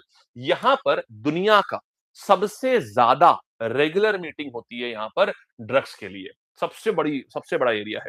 अच्छा, गोल्डन क्रिसेंट की बात करूंगा तो क्या हो जाएगा? ओपियम, जहां चरस सबसे ज्यादा होती है। Golden crescent anyone? Pakistan, Afghanistan मेरे भाई। पाकिस्तान, अफगानिस्तान और ईरान क्रिसेंट, मुस्लिम कंट्रीज है ना, तो क्रिसेंट क्या है? देखो क्रिसेंट चांद को बोलते हैं, इसलिए इसका नाम ऐसा रखा गया है। देखिएगा पाकिस्तान, और बच्चे कंफ्यूज होते हैं, सर ये वाला ट्रायंगल है वो वाला ट्रायंगल है, कंफ्यूज मत हो। देखो पाकिस्तान, अफगानिस्तान और पाकिस्तान, अफगानिस्तान और ईरान, ये मुस्लिम कंट्रीज हैं। हाँ जी। अच्छा, तो अभी क्या होता है? मुस्लिम्स का सिंबल क्या होता है? चांद। तो इसीलिए इसको बोलते हैं गोल्डन क्रिसेंट। मतलब यहां पर ये इस्लामिक कंट्रीज जो है, यहां पर इनको गोल्डन क्रिसेंट नाम दिया है। यहां पर भी सबसे ज्यादा जो तस्करी है पूरी दुनिया में सिर्फ इन दो ही जगह होती है, एक पाकिस्तान, अफगानिस्तान, ईरान में, और दूसरी यहाँ पर इलीगल ओपीएम का ट्रेड होता है। पूरी दुनिया में इससे ज्यादा ओपीएम कहीं नहीं होता, और इस पैसे से टेरर फंडिंग होती है। इसलिए क्या करते हैं? इसीलिए बोला गया यहाँ कनेक्टेड इंटेलिजेंस। तो थीम को पर्पस समझ लो, थीम का। अभी जो सवाल आ रहे हैं वो थीम, जैसे क्या होता है ना, बच्चे थीम रट लेते थे, लेकिन अभी जो क्वेश्चन आ रहे हैं वो कैसे आ रहे हैं कि वो जो थीम है, आप थीम को समझो कि जैसे उन्होंने काउंटर इंटेलिजेंस वर्ड यूज किया है, तो क्यों यूज किया है। अब इससे इससे कनेक्ट करेगा ये वाला, बोलेगा बताओ गोल्डन क्रिसेंट कहां पर है, बोलेगा बताओ गोल्डन ट्रायंगल कहां पर है। तो ये है कनेक्ट, करंट अफेयर्स का ही क्वेश्चन ये। चलिए आइए आगे बढ़ते हैं। आप देखोगे अभी धीमे धीमे डायरेक्ट करंट अफेयर्स, अभी तक क्या होता था, डायरेक्ट करंट अफेयर्स जो है, डायरेक्टली जो आपको दिखाई पड़ रहे हैं करंट अफेयर है, डायरेक्ट करंट अफेयर्स ना, लगभग जितने भी करंट अफेयर आते थे उसमें से 70% डायरेक्ट करंट अफेयर होते थे, और इनडायरेक्ट होते थे 30%, जो आपको पता नहीं चलेगा वो करंट अफेयर है। अभी इस साल में आप देखोगे पूरे में जो डायरेक्ट करंट अफेयर्स है, ये इनकी संख्या लगभग हो जाएगी 40%, और जो इनडायरेक्ट है ये आपके बढ़ जाएंगे 60%। अगले साल ये 10 नंबर कम हो जाएगा, 10 और बढ़ जाएगा। फिर डायरेक्ट करंट अफेयर आपके 20% तक बचेंगे, इनडायरेक्ट 80 आएंगे। इनडायरेक्ट बहुत अच्छे टेस्टिंग कर लेते हैं बच्चे की, इसलिए। चलिए अपॉइंटमेंट्स पे आते हैं हम लोग। हाल ही में द्रौपदी जी ने, अभी द्रौपदी मुर्मू जी ने, हमारी जो प्रेसिडेंट साहिबा है, केंद्रीय सतर्कता आयोग की बात करी है, इसके लिए किसी का अपॉइंटमेंट किया है। आंसर? हाँ जी, शाबाश शाबाश शाबाश, अपॉइंटमेंट पे आ रहे हैं अब हम लोग। वेरी गुड, क्या बात है यार, शाबाश। कोई आंसर देगा कि पहले हम ही दे? आहा! आंसर दे दिया, ठीक है। चलिए, तो यहाँ क्या आएगा? देखो भाई, ऐसा समझते हैं। देखो आपको सीवीसी मतलब केंद्रीय सतर्कता आयोग इसको क्यों बनाया गया था? इसको इसलिए बनाया गया था कि भाई जो भी अगर कहीं इवन आईएएस, आईपीएस ये लोग भी अगर कहीं करप्शन कर रहे हो ना, इनको सीधे जाकर के पकड़ लो। सबसे ताकतवर जॉब होती है पूरे उसकी, पूरे मतलब ओवरऑल आप कहिए कि सबसे पावर किसके पास है? सीवीसी पूरे भारत में, क्योंकि ये आईपीएस के ऊपर भी बिना किसी वारंट के रेड मार सकते हैं। आईएएस के ऊपर भी बिना किसी वारंट के रेड मार सकते हैं, ये। तो अब यहाँ पर क्या है, अगर ऐसा आदमी है तो कैसा होना चाहिए? एक्सपर्ट होना चाहिए ना। अगर भाई सीवीसी का कोई चीफ बन रहा है तो वो एक्सपर्ट होना चाहिए ना। और एक्सपर्ट कोई हिंदी में प्रवीण बोलते हैं मेरे भाई। भाई अगर इतनी बड़ी पोजीशन का आदमी है तो बिल्कुल प्रवीण होना चाहिए ना, और स्पेशलिस्ट होना चाहिए। एक्सपर्ट होना चाहिए और स्पेशलिस्ट होना चाहिए। स्पेशलिस्ट होना चाहिए और एक्सपर्ट, तो एक्सपर्ट को ही क्या बोलते हैं? प्रवीण बोलते हैं। यहां तक बात समझ आ गई, तो प्रवीण वशिष्ठ हो गए। ठीक, चलिए आगे बढ़ते हैं। और ये कहां के आ गए? ये सीवीसी क्या है? सीवीसी कब लाया गया था? सन 2003 में ये एक्ट लाया गया था। सन 2003 में सेंट्रल विजिलेंस कमीशन बनाया गया था। पहले एसएससी के ही थ्रू इसकी भर्ती होती थी। लगभग 2015 के बाद से इसमें भर्ती हुई ही नहीं है, पता नहीं क्यों। 2015 तक इसमें भर्ती होती थी सीवीसी में डायरेक्टली एसएससी से, अब नहीं हो रही है। आइएगा, तो 4 साल या 65 साल तक होता है सीवीसी का कार्यकाल। स्टैट्यूटरी स्टेटस है, 2003 में आ चुका है ये। और इसके बाद में बात करेंगे कमिटी में क्या है? के शांताराम कमिटी की सिफारिश के ऊपर लाया गया था। ये एग्जाम में आएगा सवाल कि बताओ किस कमिटी की सिफारिश पे लाया गया था? 1964 में के शांताराम कमिटी ने सिफारिश करी थी भ्रष्टाचार रोकने के लिए, तब इसकी स्थापना करी गई थी। हालांकि इसको एक्ट ऑफ द पार्लियामेंट के थ्रू रेगुलराइज कब करा गया? 2003 में। ठीक है, पुणे में आयोजित भारत की पहली यूसीआई मान्यता प्राप्त multi state cycle race Pune grand tour का गुडविल एम्बेसडर किसे नियुक्त किया गया? ये बड़ी चीज थी। आज तक भारत, ये रेस पता है कितनी है? 400 किलोमीटर से ऊपर की रेस थी। सोचो यार, बहुत बड़ी बात हो गई। आपने देखा, जैसे देखा होगा फॉरेन में ना, ऐसा रेस वेस होती रहती है साइकिल, बहुत सारे साइकिलिस्ट हैं जो साइकिल चला रहे हैं और बड़ी मक्खन सी सड़क बनी हुई है। तो बस यार, यहाँ पर पहली बार भारत में भी हुआ ये। देखो, इतनी ग्रैंड रेस थी ये, पहली बार भारत में इसको आयोजित किया गया था। इसकी टोटल जो लंबाई है, यहां से आपसे डीप क्वेश्चन बनाएगा क्योंकि ये फर्स्ट टाइम इंडिया में हो रही है। और ये एक बड़ी चीज है, इंडिया अगर ऐसे स्पोर्टिंग हब्स का एक लोकेशन बन रहा है। 437 किलोमीटर की रेस थी, 437 किलोमीटर की रेस थी। इतना ग्रैंड इवेंट था, तो कोई ग्रैंड खिलाड़ी होगा तो एमएस धोनी ग्रैंड खिलाड़ी है इंडिया के, तो इनको बनाया गया था इसका गुडविल एम्बेसडर। अब देखो कितने किलोमीटर की थी? 437 किलोमीटर की थी। इसमें कई देशों से लोग आ रखे थे और इनको साइकिल ट्रैक के ऊपर, और ये 19 से लेके 23 जनवरी 4 दिन में 437 किलोमीटर कवर करना है। सोचो, बहुत कुछ हो गया। डेक्कन प्लेट्यू से लेके सह्याद्री तक सब कुछ इन्होंने कवर किया था। 29 टीमों ने पार्टिसिपेट किया था 35 देशों से, बड़ी बात है ये। ठीक है, चलिए, तो ये साइकिलिंग का था ये इवेंट। ये इसको नाम क्या है इसका? UCI multi state cycle race Pune grand tour, ये था इसका नाम, पुणे ग्रैंड टूर। नाउ जनवरी 2026 में यमन के नए प्रधानमंत्री के रूप में कौन आए हैं? देखिए, यमन के नए प्रधानमंत्री आए हैं। यमन में देखिए, यमन हमारे लिए तो खैर क्या ही सही था ये, मतलब they used to shoot ships as well. तो यमन में हाउदी रिबल्स, जो कि बहुत प्रो इंडिया नहीं है, एंटी इंडिया टाइप रहते हैं ये लोग। तो यमन के अब कौन? यमन में क्या हो जाएगा? यमन की जिंदगी, ऐसे याद रखिए, यमन में ये लोग जिंदगी लेते थे, शिप के ऊपर शूटिंग करते थे, जिंदगी से जिंदनी जिंदानी। तो इनका नाम है शया मोहसिन जिंदानी। ये लोग जितनी भी शिप्स निकलते थे यूरोपियन यूनियन के या इंडिया से यूरोप जा रहे हैं, उन शिप के ऊपर अटैक करते थे, जिंदगी छीन लेते थे। तो यमन से होता था वो। और यमराज, ऐसे याद रख लो, यमराज क्या करते हैं? जिंदगी लेते हैं ना, तो जिंदानी, इससे याद रखिए, यमन से यमराज याद रखेंगे। अच्छा, एक और चीज आती है, एक और चीज आती है, अभी हाल ही में एक पहली महिला प्रधानमंत्री बनी है। कौन बनी है? अभी हाल ही में एक पहली महिला प्रधानमंत्री बनी है जापान की। नाम एनीवन? पहली महिला प्रधानमंत्री ऑफ जापान, इनका नाम है सनाए तकाइची। जापान की first female prime minister, Japan की first female prime minister. Answer क्या आएगा? सनाए सनाए तकाइची। तकाइची, इलायची, ये हो गया सनाए तकाइची। ये जापान की पहली फीमेल प्राइम मिनिस्टर है, तो एग्जाम में आएगा, आप जान रहे हो। फिर बात करेंगे कैथरीन कॉनली, ये बनी है आयरलैंड की पहली महिला प्रेसिडेंट। आयरलैंड की फर्स्ट महिला प्रेसिडेंट, फर्स्ट विमेन प्रेसिडेंट कौन आ जाएंगी? ये बनी है कॉनली प्रेसिडेंट, ये बनी कैथरीन कॉनली। कैथरीन, इनका नाम याद करने का कुछ तरीका नहीं है, एक बार अपने को बस ऐसे पढ़ना ही पड़ेगा। ठीक है, इनके चांसेस कम है एग्जाम में आने के, इनके कम है, लेकिन ये 100% चांसेस है। मतलब 100 क्या, 100 तो नहीं बोलूंगा, लेकिन 80 to 90% है, क्योंकि ये पहली महिला प्राइम मिनिस्टर बनी है यहाँ की। नेपाल में कौन है? सुशीला कार्की। नेपाल की प्राइम मिनिस्टर कौन है, ये इंपॉर्टेंट है। नेपाल की आती है सुशीला कार्की। ये अभी नेपाल की इंटरिम प्राइम मिनिस्टर हैं। ये वहां की चीफ जस्टिस भी रह चुकी हैं। सुशीला कार्की हमारी पड़ोसी हैं, नाम जानना जरूरी है। ठीक है, आएंगे यहां पर।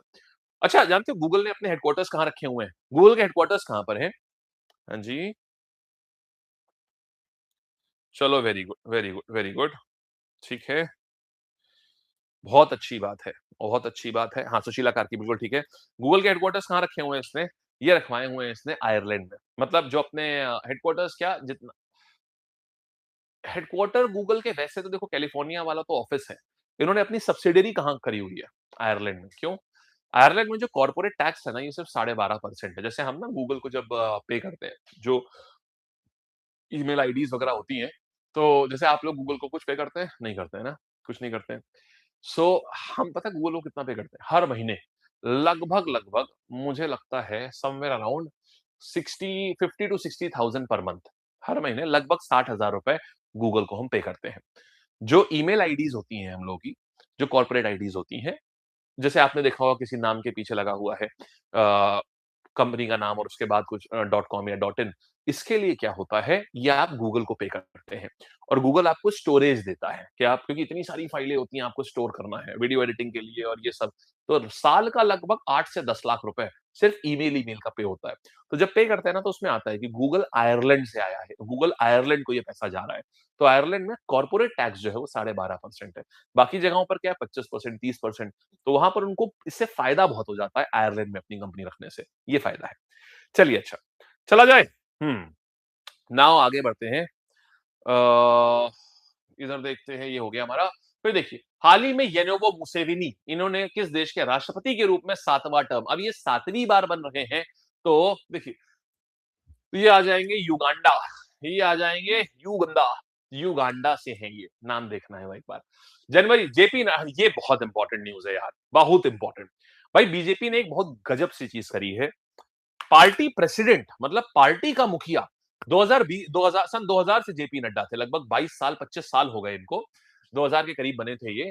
अब इनको जब ये रिटायर हुए, जब इनको पार्टी प्रेसिडेंट पद से इन्होंने त्यागा, किसको बनाया पता है? यहां पर इन्होंने सिर्फ 45 ईयर्स के एक व्यक्ति को बनाया है। 45 ईयर्स, नितिन नबीन। ये he is just 45 years old. 45 साल का पार्टी प्रेसिडेंट, बहुत बड़ी बात हो गई। तो इससे, और मतलब बहुत ही नया नया इंसान हो गया ना, नवीन, नाम में भी इनका नया है, नवीन है। तो 45 ईयर्स के पार्टी प्रेसिडेंट बना के उन्होंने सबको चौंका दिया। आज तक, अब तक के सबसे कम उम्र के पार्टी प्रेसिडेंट नहीं है। पार्टी प्रेसिडेंट ऐसा व्यक्ति होता है जिसके आगे प्राइम मिनिस्टर भी झुकता है, क्योंकि प्राइम मिनिस्टर होंगे आप देश के, ये बात ठीक है, लेकिन पार्टी के लिए आप एक मेंबर हैं। पार्टी के लिए आप प्रेसिडेंट नहीं है। जब पार्टी मीटिंग होगी, तो पार्टी प्रेसिडेंट प्राइम मिनिस्टर के भी ऊपर बैठता है।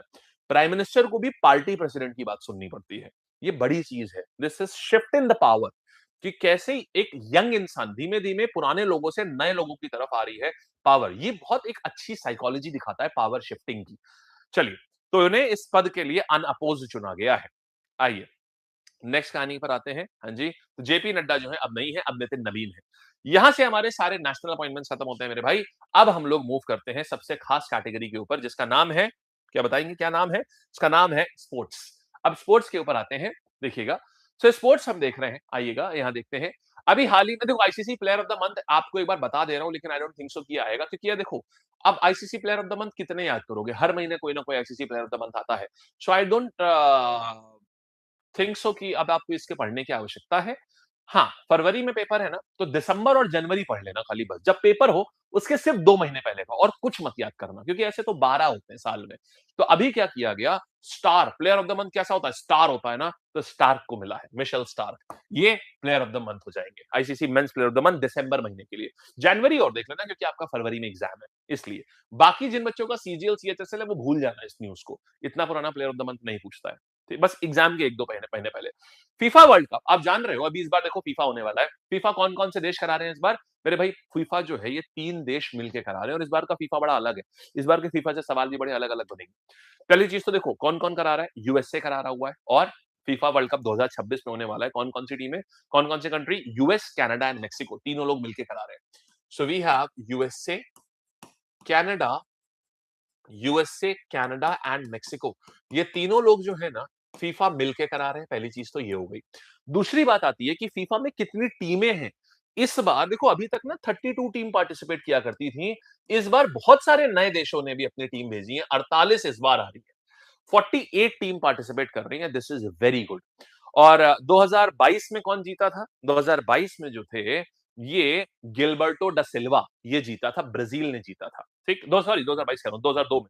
2002 में गिलबर्टो डा सिल्वा जो थे, ये ब्राजील टीम में थे। 2002 में ब्राजील ने जीता था। और इसीलिए इनको, ये गिलबर्टो डी सिल्वा, ये एक ब्राजीलियन है, ये अभी इंडिया आए थे। और इंडिया आकर के हो क्या रहा है, जब भी कोई इवेंट होता है तो उसका प्रमोशन होता है। तो अभी क्या हो रहा है, ये मनसुख मांडविया जो हमारे केंद्रीय खेल मंत्री थे, ये पहले हेल्थ मंत्री थे। यही चीज हमको आज तक नहीं समझ में आती, कैसे हमको, जैसे मान लो आज ना, आज लेट्स से हम जीएस पढ़ाते हैं, कल तुम हमसे बोल दो आज आप कॉमर्स पढ़ाइए, ऐसे थोड़ी ना शिफ्ट हो जाएगा। फिर तुम फिर बोल दो आप आज आज से आप अकाउंट्स पढ़ाएंगे। अरे भाई, ऐसा कैसे होता है कि एक मंत्री अभी तक एक चीज के हेड पोजीशन पर है, दोबारा किसी और डिपार्टमेंट की हेड पोजीशन, दोबारा किसी और डिपार्टमेंट की हेड पोजीशन, ऐसे बदल जाते हैं मंत्री। तो यहाँ पर क्या है, पहले हेल्थ देखते थे, अब साहब स्पोर्ट्स देखते हैं। बहुत बढ़िया भाई। तो अभी क्या है, फीफा की जो ट्रॉफी है ना, 2 दिन इंडिया में रहेगी। तो 2 दिन इंडिया मतलब एक प्रकार का प्रमोशन है। तो इसके लिए मनसुख मांडविया के साथ में गिलबर्टो डी सिल्वा ने इसका अनावरण किया, मतलब इंडिया में इसको अनवील किया कि देखो भाई, फीफा होने जा रहा है, सब लोग इन्वाइट करने आएंगे, सब लोग आना, फीफा देखने आना हमारे साथ वहां पर। ये मतलब है इसका। क्लियर हुआ? चलिए, वेरी गुड। नेक्स्ट कहानी पर आते हैं। ठीक, आइए आगे बढ़ रहे हैं हम लोग। 2022 में कौन जीता था? अभी अर्जेंटीना जीता था। इंपॉर्टेंट ये हराया किसको था? फ्रांस को हरा करके अर्जेंटीना आया था। मेजॉरिटी जनता सवाल मार्क करती है अर्जेंटीना जीता पुर्तगाल या ब्राजील को हरा करके। नहीं मेरे भाई, अर्जेंटीना जीता है फ्रांस को हरा करके। This is important. और फुटबॉल का पहला वर्ल्ड कप कब हुआ था? 1930 में उरुग्वे में हुआ था। और जीता कौन था सबसे पहला? उरुग्वे में हुआ था, उरुग्वे ही जीता नहीं था। आओ ये देखिएगा, तो यहां पर आपने देखा अर्जेंटीना जीता था फ्रांस को हरा करके 2022 में। अब 2026 वाला जो है, ये हो रहा है। और हेडक्वार्टर इसका बना 1904 में, लेकिन वर्ल्ड जो पहला फीफा वर्ल्ड कप हुआ है वो 1930 में हुआ है। ये देखिए वहां पर दिखा है। आएंगे, जनवरी में ही विजय हजारा ट्रॉफी का 33rd संस्करण हुआ। विजय हजारा ट्रॉफी का 33rd संस्करण हुआ। तो ये कहां पर हो रहा था? विजय हजारा ट्रॉफी क्या होती है, किसके बीच में होती है? विजय हजारा ट्रॉफी जो है, ये डोमेस्टिक क्रिकेट है, मतलब इंडिया के अंदर की क्रिकेट टीम, जो अलग अलग राज्य होते हैं उनके बीच में होता है। तो यहां पर जीता कौन? सौराष्ट्र को हराया किसने? विदर्भ ने सौराष्ट्र को हरा दिया और जीत गया। विदर्भ कौन सा एरिया आता है? जो नागपुर के पास का एरिया है ना, महाराष्ट्र का, उसको बोलते हैं विदर्भ। सौराष्ट्र कौन सा एरिया है? जो लोअर गुजरात है ना, सदर्न गुजरात, नीचे वाली जो चोंच है, उसको सौराष्ट्र बोलते हैं। तो विदर्भ ने सौराष्ट्र को हराया 33rd एडिशन में। This is important. अभी तक की बात करें तो कर्नाटक और तमिलनाडु सबसे ज्यादा बार जीते हैं इस टूर्नामेंट में। ठीक, तो ये डोमेस्टिक क्रिकेट टूर्नामेंट है। और कौन जीता है इसमें? विदर्भ जीत गया है विजय हजारा ट्रॉफी। क्या आया? बीसीसीआई भी करता है इसको। ये सब कुछ नहीं देखना है आपको, ये देखना है। यस, चेयरमैन कौन है यहाँ का बीसीसीआई का? अभी नए चेयरमैन बने हैं, Mithun Manhas is the new chairman of BCCI. Very very important. ठीक, और विजय हजारा ट्रॉफी क्या है? Now what is Vijay Hazare trophy? काम क्या है इसका? इसको हम रणजी वनडे, रणजी भी बोलते हैं। रणजी डोमेस्टिक सबसे बड़ा, सबसे फेमस जो क्रिकेट है इंडिया का, डोमेस्टिक क्रिकेट, वो रणजी होता है। इसी को ही हम लोग विजय हजारा बोलते हैं। ये इंडियन क्रिकेटर थे विजय हजारा, इनके नाम पर रखा गया है। विजय हजारा या रणजी से खासियत यह है, यही ये एक सिलेक्शन ग्राउंड होता है प्लेयर्स के लिए। प्लेयर्स यहीं से सेलेक्ट होकर के बड़े उस पे जाते हैं, मतलब इंडिया के लिए खेलने जाते हैं। सबसे ज्यादा जितने भी फेमस प्लेयर्स हैं, सबने कभी ना कभी रणजी खेला ही हुआ है। आएंगे, अब आते हैं अवार्ड्स एंड ऑनर्स के ऊपर। ये भी कैटेगरी हमारी हो गई है। नाउ, जनवरी 2026 में दुबई में 1 बिलियन फॉलोअर्स समिट के दौरान किस फिल्मकार ने अपनी फिल्म लिली के लिए दुनिया का सबसे बड़ा $1 मिलियन का एआई फिल्म पुरस्कार जीता? नाउ, 1 बिलियन फॉलोअर्स, अब ये क्या आया? देखो भाई, कौन थे ये ट्यूनीशिया से एक व्यक्ति हैं जिनका नाम है जुबैर जलासी। जुबैर जलासी ने एक वो बनाया था, इसकी इनकी एक एआई, पूरी एआई से बनी हुई मूवी थी, इसका नाम था लिली। आप लोगों ने आजकल देखा होगा, आजकल यूट्यूब में बड़े एआई वाले वीडियोस हो रहे हैं। पूरी मेडिवल हिस्ट्री करो रिवाइज, पूरी मॉडर्न हिस्ट्री करो रिवाइज। अच्छा है, बढ़िया है। तो हालांकि whenever you watch it, please make sure you watch it with the facts correct. These videos contain lots and lots of wrong facts. Notebook LM से बनते हैं ये वीडियोस। नोटबुक एलएम के वीडियोस को बहुत आसान होता है नोटबुक एलएम में करना। कभी आपको भी सिखा दूंगा, आप खुद भी कर सकते हैं इसको। तो क्या है कि छोटा-सा टॉपिक नोटबुक एलएम को दीजिए, उसको बोलिए भाई इसको वीडियो में कन्वर्ट कर दो, तो वो उसका वीडियो बना देगा। फिर ऐसा करके मान लो 25 वीडियो आपने बना ली, उसको सिल दीजिए आपस में। Now you have one big video. अब उस बिग वीडियो को मस्त चलाइए आराम से। तो that is how these videos get created. But Notebook LM, what it does is, the problem with the Notebook LM is it generates a lot of crappy and a mistake content as well. बीच में से important content हटा देगा, वो summary करता है, वो word for word आपको नहीं समझाएगा, वो समरी देगा आपको कंटेंट की। तो दैट इज व्हाई इसको एक बार हमेशा ही जो भी फैक्ट्स हैं उसको चेक कर लेना, जब भी पढ़ना तो पढ़ना इज फाइन, लेकिन चेक जरूर कर लेना। ठीक, चलिए अच्छा चला है आगे नेक्स्ट कहानी पर। आओ, सुनने में बहुत बढ़िया लगता है। आओ नेक्स्ट कहानी पर आते हैं। इतना आपने देख लिया है। नाउ ये हो गया 3.67 मिलियन ईयर्स, ये सब हो गया। खैर ये सब नहीं चाहिए, बस मेरा ये चाहिए 3.67 मिलियन डॉलर, मतलब लगभग 3.67 मिलियन दिरहम, ये सब पुरस्कार दिया गया था। बड़ा मोटा पैसा होता है इसका, लगभग लगभग 8 करोड़ रुपए के आसपास पैसा दिया गया। That is huge. तो ये 1 बिलियन समिट कहाँ हुई थी? ये दुबई में हुई थी। आपसे लोकेशन पूछेगा। यहाँ पर है क्या, फिल्म अगर आपको एलिजिबल, अगर आपको यहाँ पर भेजनी है तो आपकी 70% फिल्म जो है वो एआई से बनी हुई होनी चाहिए, तो आप यहाँ पर भेज सकते हैं। इसमें जीता कौन? इसमें जीती है लिली, मतलब लिली जीती है। और नाम क्या है इनका? जुबैर जलासी। ये है ट्यूनिशिया के हैं, इनकी मूवी का नाम है लिली। 70% मिनिमम आपकी ये इसमें एआई का यूज होना चाहिए था, तो ये हुआ है। हाल ही में पर्यावरण का नोबेल के रूप में टाइलर पुरस्कार, एक्सट्रीमली इंपॉर्टेंट। टाइलर पुरस्कार से किसको दिया गया है इस बार? देखो भाई, टी से टाइलर, टी से टॉबी। तो टॉबी कियर्स को टाइलर पुरस्कार मिला है। सिर्फ नाम आपसे पूछेगा। एनवायरमेंट पुरस्कार, इसको हम एनवायरमेंट का नोबेल भी बोलते हैं। तो टी से टाइलर, टी से टॉबी, तो टॉबी कियर्स को मिला है ये नोबेल प्राइज फॉर एनवायरमेंट। फिर डिफेंस एक्सरसाइज, ये तो हम आपको सारी याद करवा चुके हैं यार। अच्छा, फर्स्ट ट्रेनिंग स्क्वाड्रन जो है यहाँ पर चांगी नेवल बेस में क्या चल रहा है? देखिएगा, डिफेंस की बात कर रहे हैं तो फर्स्ट नेवल स्क्वाड्रन किसके साथ में हो रहा है? गाना गा रहे हैं। देखो, जहां सब कुछ चंगा होता है वहां हम लोग गाना गाते हैं ना, गाना सिंग करते हैं ना, सॉन्ग। तो सिंगापुर। देखो भाई साहब, जहां सब कुछ चंगा होता है, जहां सब चंगा होता है, मतलब बढ़िया आराम से हम लोग गाना गाते हैं, सिंग करते हैं, तो सिंगापुर हो गया। यहां तक की बात सही है, बढ़िया से। अरे भाई साहब, 9:30 मेरी क्लास लगी हुई है यार। 1 मिनट रुकिएगा। हाँ हाँ, 1 मिनट रुकिएगा, मेरी क्लास लगी हुई है यार 9:30 पे। Just a moment. जस्ट ना प्लीज उसको ना 9:45 कर देना, उसको प्लीज करवा दीजिए, उसको बोल के उनको। ठीक है, चलिए आगे बढ़ते हैं। भूल ही गया था यार तुमको पढ़ाने में कि अभी मेरी क्लास भी लगी हुई है यहाँ पर। क्लास 9:30 से 9:45 कराना होगा उसको। ठीक है, देखो, तो सब कुछ चंगा है तो गाता गाते हैं, सिंग करते हैं। ठीक है, हाल ही में भारतीय नौसेना सेल ट्रेनिंग शिप 10 महीने के लोकायन 26 अभियान पर रवाना हुआ है। क्या है यार, ये कौन सा शिप है? देखो, ये आपको मैं मतलब ये वाले जो शिप्स होते हैं ना, ये बहुत, ये 10 मंथ का एक, बेसिकली 10 मंथ का ना एक लंबी जर्नी है शिप की। ये आगे के एग्जाम में नहीं, लेकिन ये करंट का जो है, जैसे अभी एमटीएसजीडी, इनमें आपसे पूछ सकता है ये। और ये 18 पोर्ट्स में जाएगा, 13 देशों की ये यात्रा करेगा, 18 पोर्ट्स में जाएगा। इसका नाम क्या है?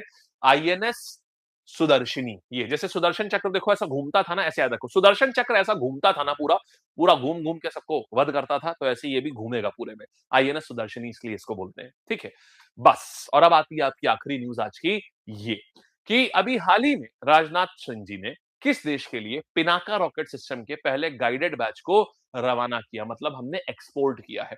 मेरे भाई, ये पिनाका रॉकेट क्या है? ये एक आर्म है ना, मतलब हथियार है ना। हथियारों को हम लोग क्या करते हैं? आर्म को आर्मेनिया को ही देंगे, खत्म कहानी। अरे आर्म को तो आर्मेनिया को ही देंगे ना, खत्म कहानी, हो गया बस। ठीक, तो ये आ जाता है आर्मेनिया हो जाएगा। बोलिए बढ़िया। और इसी के साथ आपके पूरे हफ्ते के सारे इंपॉर्टेंट करंट अफेयर्स डन हो गए, सारे के सारे, ऑल ऑफ दीज। क्या बोलते हो, एक बार खटाखट बहुत फास्ट रिवीजन करें? क्या बोलते हो बताओ? एक बार बहुत फास्ट रिवीजन करें?